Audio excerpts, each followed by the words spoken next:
This is a hat, and the main ingredient used to make the hat is straw.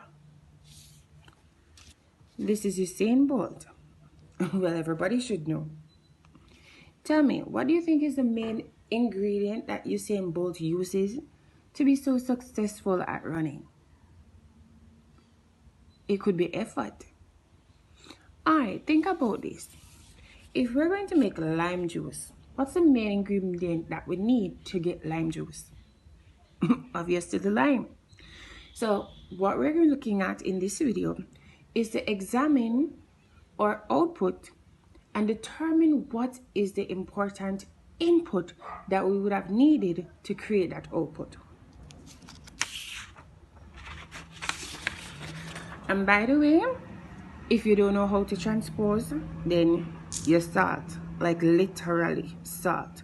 So I would recommend go and watch the video, refresh your brain as how to transpose or change the subject of a formula. So let's look at this example. It says, given that f of x is equal to 3x minus 1, determine the value of x when f of x is equal to 26. I want you to pay close attention to certain things. This is the function that was given, f of x. We want to determine the value of x, which is the input, when the f of x is equal to 26, which is the output. So we know what the output is, we're just checking for the input.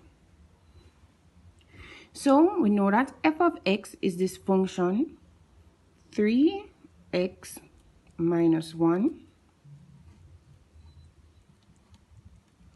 And we also know that f of x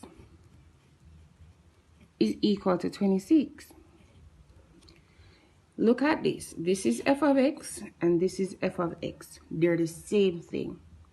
So because they're the same thing, that means I can equate both of them, which really means 3x minus 1 is the same as 26. Now all we need to do is to solve for the value of x. So we're going to transpose. Could add 1 to both sides. This negative 1 will cancel. And 26 plus 1 will give us 27. And I'm going to pull down this 3x. So I'm going to have 3x is equal to 27. To get x on its own, I need to remove this 3 by doing the opposite of multiplying by 3, which is dividing by 3 on both sides. This will cancel. So x will be equal to 27 divided by 3, and that gives us 9.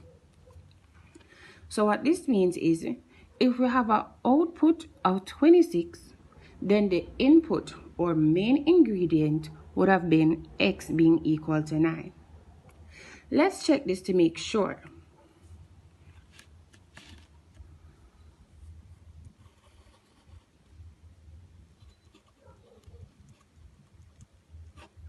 So I had the function f of x, and that was equal to 3x minus 1.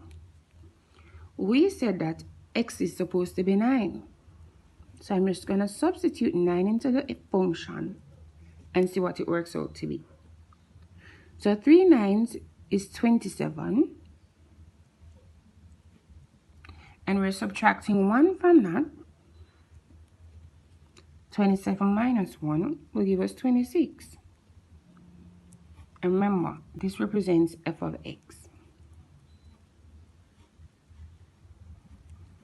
So notice that this output remained 26, which was what the original function would have given us when we inputted some value. And that some value would have been 9. Let's look at another example. It says, given that g of x is equal to x squared plus 2, determine the value of x when g of x is equal to 38. So let's look at what's important. We have the function, we have the output, and we're trying to determine the input x. So we have the function g of x, and that is equal to x squared plus 2. And we'll also have the output of g of x, which is 38. Seeing that both of them are the same, g of x, and they're related to the same question, then I can simply equate them. X squared plus 2 should be equal to 38. And then we transpose and solve. So, minus 2 is the opposite of adding 2. This cancels. So, x squared is equal to 38 minus 2, which is 36. To get the x on its own by removing that, we have to remove the square, which is the opposite of square is square rooting. So this square root will cancel the square, leaving x on its own. And the square root of 36 is 6. Therefore, x is 6. So in order for us to get 38 out of the function g, we must input x as being 6. And I'm going to leave you to substitute the value of x being 6 to check if this is correct.